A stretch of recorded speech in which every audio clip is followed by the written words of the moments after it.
ሰው ነሽ እማዬ። ያንን ሁሉ ጊዜ እኔንም አባዬንም ስተዋሽኝ ነበር። እኔ ጨቆንሽ አውሬ አድርገሽ ያሳደግሽኝ ያኔ የበኩር ልጅ ስትንከባከቢ ከርመሽ ነው ለካ። እባክህ ልጄ አንድ ጊዜ ላስረዳ። ምንም አታስረጂ። አሁኑኑ የአባቴን ቤት ለቀሽ ወደ ልጅሽ አባት ቤት ሂጂ። ቆይ ሲኒ ያልሶ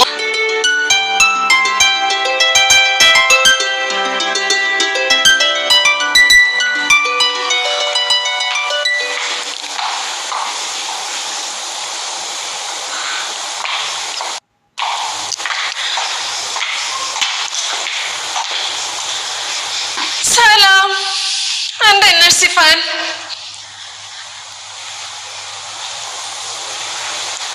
እዚህ ምን እያደረግሽ ነው? እንደምታዩት ተቀምጬ ነው። ቤሌን ነይ እስኪ ሴቶች ተሰብስበን የምንነጋገረው ነገር አለን።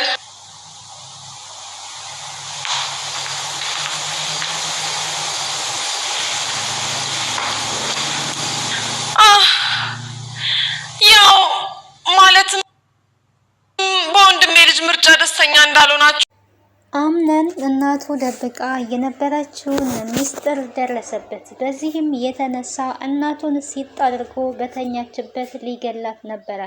የአባቴን ቤት ለቀሽ እንድትወጪ ይፈልጋለሁ፣ እስካሁን ስትጫወችብን ነበረ የቆየሽው በማለት እንግዲህ በጣም ተቆጥቷታል። ሰላም ጤና ይስጥልን ውድና የተከበራችሁ የቻናል ቤተሰቦች እንዴት አላችሁ? በያላችሁበት ሰላማችሁ ይብዛ።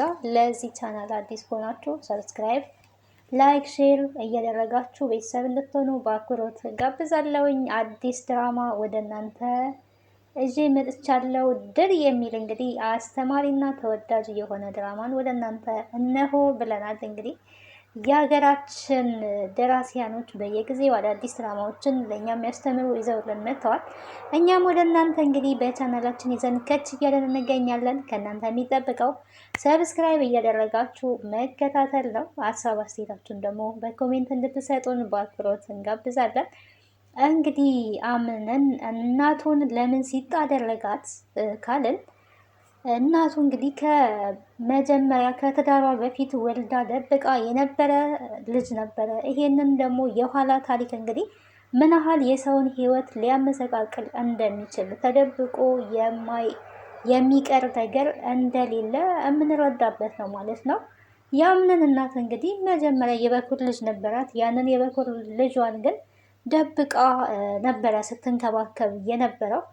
ታዲያ በስተመጨረሻም አምነን ይሄንን መረጃ ደርሶበት እናቱን ሲጥ አድርጎ ለመግደል እኔንም አባቴንም ስትበድይን ቆይተሻል፣ እኔን ስትጨቁኝኝ እንደዛ ያሳደግሽኝ የባህር ልጅሽን ለካ ስትንከባከቢ ነው፣ የአባቴን ቤት ለቀሽ ውጪ በማለት እንግዲህ ልጅ እናቱን በዚህ ልክ ሲናገር ተመልክተናል ማለት ነው። ድብቅ ሚስጥር ምን ያህል የሰውን ሕይወት ሊያበላሽ እንደሚችል የምንረዳበት ድራማ ነው ማለት ነው። ምንም ይሁን ሁሌም ከእውነት ጋር መጋፈጥ ይኖርብናል እንጂ እውነትን ደብቀን የምንጀምረው ሕይወት የምንጀምረው ትዳር በጣም አደጋ አለው። አንደኛ ለሕሊናችን ሰላም የለንም የምንዋሽ ከሆነ። ሲቀጥል ደግሞ እውነት ምንጊዜም እውነት ነው፣ ተደብቆ የሚቀር አይደለም። የሆነ ሰዓት ላይ ይወጣል። እውነት በወጣ ሰዓት ላይ የገነባነው ህይወት ሁሉም ነገር ያበቃለታል፣ ይፈርሳል ማለት ነው። ስለዚህ የሰው ልጅ ምናልባት ያለፈ ታሪክ ሊኖረው ይችላል እና ያን ያለፈ ታሪኩን ሲኖር አዲስ ህይወት ሲጀምር ሰው ሁሌም ለአዲስ ነገር ነው የሚኖረው። በየዕለቱ አዳዲስ ነገሮችን በህይወታችን ውስጥ እንፈጥራለን። አዳዲስ ነገሮችን ደግሞ መፍጠር አለብን። ሰው ጥፋት ካጠፋ ከዛ ከጥፋቱም ተምሮ አዲስ የተሻለ ህይወትን ለመኖር ነው የሚሞክረው። ታዲያ የኋላ ታሪክ የሚባሉ ነገሮች የብዙ ሰዎችን ህይወት ሲያመሰቃቅሉ እንመለከታለን። ይሄ ደግሞ በድብቅነት የተነሳ ነው። አንድን ነገር ደብቀን እስከ ፍጻሜው እናቆየዋለን ብለን የምናስብ ከሆነ የማይቻል ነገር ነው። እውነት ይዘገያል እንጂ መውጣቱ አይቀርም። እውነት ትቀጥናለች እንጂ አትበጠስም አይደለ የሚባለው። በተለይም ልጅን የሚያክል ነገር ደብቀው ወደ ትዳር ህይወት የሚገቡ ሰዎች ወንድም ሆኑ ሴቶች በጣም በራሳቸው ላይ እየቀለዱ ነው ብዬ ነው የማምነው። ይሄ የኔ አስተያየት ነው። የእናንተን ሀሳብና አስተያየት እናንተ መስጠት ትችላላችሁ። ልጅ ነው፣ ከተወለደ ከእግዚአብሔር የሚሰጥ ጸጋ ነው። በምንም መንገድ ይምጣ ያንን ጸጋችንን ተቀብለን ሌላ ህይወት የምንጀምር ከሆነ በፊት የነበረው ህይወት በሆነ አጋጣሚ ከተበላሸ ለአዲስ ህይወት ራሳችንን ስናዘጋጅ በእውነት መንገድ እንጂ በተደበቀ ማንነት በማስመሰል መሆን የለበትም። ምክንያቱም ስናስመስል እና ስንዋሽ አንደኛ ለህሊናችን ሁሌ ይወቅሰናል። እስከ መቼ ነው የሚለው ነገር ሲቀጥል ደግሞ ዛሬ ታወቀብኝ፣ ዛሬ ተነቃብኝ በማለት የሰቀቀን ህይወትን ልንኖር ነው የምንችለው። ከዚህ ሁሉ እውነትን ተናግሮ የመሸበት ማደር ስለተባለም እውነቱን ተናግረን በእውነት መንገድ ህይወታችንን መምራት አለብን እንጂ በውሸት ማንነት ላይ መራመድ የለብንም። አርፈን መኖር አንችልም፣ ደስተኞች ሆነንም መኖር አንችልም ማለት ነው። ስለዚህ የደስታና የሰላም ህይወት፣ የስኬት ህይወት እንዲኖረን ከፈለግን ሁሌም ከእውነት ጎን መቆም አለብን፣ በእውነት መንገድም መመላለስ አለብን የሚል መልእክቴ ነው ይሄ። ታዲያ አምነን እናቱን ጨክኖን ከቤት ያባረራታል ወይስ ምን ያደርጋል የሚለው ነገር እንግዲህ በጣም አሳሳቢ ነገር ነው። በዛ ላይ ስታሰቃየው ነው ያደረገችው። የአምነን እናት ለምን ይሄንስ ማድረግ ፈለገች? የበህር ልጇን መርዳቷ መልካም ቢሆንም እዚህ ጋር ያለው ልጅስ እሱስ ልጇ አይደለም ወይ? ለምን እንደዚህ ማድረግ ፈለገች የሚለው ይሄ ሌላ ጥያቄ ነው ማለት ነው። ባለቤቷ እንግዲህ ይሄንን ሲሰማ ውሳኔው በጣም ከባድ ነው የሚሆነው። ምክንያቱም ትልቅ ነገር ነው የደበቀችው፣ በትልቅ ነገር ነው የዋሸችው እና በትዳር መሀል ውስጥ ደግሞ መወሻሸት በጣም ዋጋ ያስከፍላል ማለት ነው ከሚባለው በላይ። አምነን እንግዲህ የራሱን ህይወት ለመምራትም 3 ሴቶች ቤት ውስጥ አሉ። እንግዲህ ከነዛ 3 ሴቶች ውስጥ ምረጥ ብለው ተብሎ ነበረ። እሱም እየመረጠው እንግዲህ ለጊዜው ጄሪን ብሎ መርጧል። ጄሪ በጣም ተደስታለች። አምነንን ግን በጣም ከልቧ የምትወደው ቤሌን ናት ማለት ነው። እሷ ደግሞ እሱን በጣም የምትወደው በነገራችን ላይ በጣም ቆንጆ ልጅ ናት። እንደዚሁ ድራማውን ስመለከት ስርዓት ያላት ልጅ እና ለትዳር የምትሆን ልጅ ናት። እንግዲህ አንዳንዴ አይታችሁ የምትገምቱት ነገር አለ። ጄሪ ደግሞ የሆነ ወጣ ያለ ባህሪ ነገር ያለባት ይመስላልና አንዳንድ ጊዜ ሴት ልጅ እርጋታዋ የሴት ልጅ ውበቷ ነው ብዬ አስባለሁ እኔ በነገራችን ላይ እና እንደዚህ ረጋ ሰከን ያሉ ሴቶች አስተዋዮች ናቸው።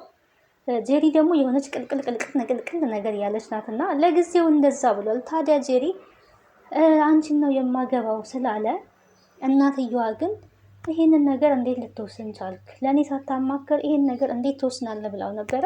ልናወራበት ይገባል ብላም ነበር። ነገር ግን ስለዚህ ጉዳይ ምንም የምናወራበት ነገር የለም ብላለች። ታዲያ ጄሪ ገና አንቺን ነው የማገባሽ ስለተባለች እንኳን ፈጥና መኝታ ክፍል ድረስ ቢጃማ በመልበስ ሄዳለች። እንግዲህ አስቡ፣ ገና ገባሽ አለው አለ እንጂ ቀለበት አልተደረገም። የሰርግ ፕሮግራሙ ገና ምንም አልተጀመረም። ገና እየቃለው እና በዚህ ልክስ ሴት ልጅ ወንድ ክላስ ድረስ ሄዳ ክብሯን አሳልፋ ለመስጠት ማለት ገላዋን አሳልፋ ለመስጠት እንደዚህ መሆኗ ይህም ሴትነቷን የሚያራክስ ነው ብዬ አምናለሁ እኔ።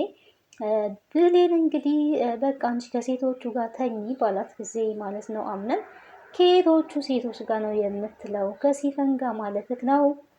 ጄሪ እንደሆነች ባለ ትዳር ነች ብላለች እና እንደዚህ እንድትይ አልፈልግም ነው ሲላት የነበረው። ምንድነው እሱ አሁን ላይ ሴቶቹን በራሱ መንገድ እየፈተነ ነው እንጂ አምነን ጄሪን ወዷትና አፍቅሯት አይደለም። ባለትዳር ነህ አንተ እኮ ታዲያ ብላ ስትመልስለት እንደዚህ እንዳትዪ ነው ያላት። ምክንያቱም ገና እንደዛ አለ እንጂ አላገባም ልቡ ያለው ማለት ነው። ብሌንም ደግሞ አነጋገሯ በጣም ተከፍታለች ስለምትወደው ማለት ነው። የእሷን ማንነትም በደንብ አድርጎ አሁን ላይ እየተረዳ ይገኛል ማለት ነው። አልቅሰሻል ምን ሆነሽ ነው ሲላት እንኳን አላለቀስኩኝም ተኝቼ ነበር ብላ እንግዲህ ሽምጥጥ አድርጋ ነው የካደችው። ግን እሱ በወሰነው ውሳኔ አልቅሳ ነበር፣ ምክንያቱም ስለምትወደው። ታዲያ የእሷን ስሜት አሁን ላይ እየተረዳ ይገኛል ማለት ነው። ግን ደህና ነሽ ወይ? አልቅሰሻል እኮ ያለቀሽ ትመስያለሽ ሲላት ደህና ነኝ አልኩ፣ ያለማመን ያንተ መብት ነው፣ ደህና ነኝ፣ ባለትዳር ነክ ስለኔ የሚመለከት ነገር የለም ነበረ ስትል የነበረው ማለት ነው። እንግዲህ ቀጣዩን ወደ እናንተ እዚህ እስከምመጣ ቸር ሰንብቱ። ባይ ባይ።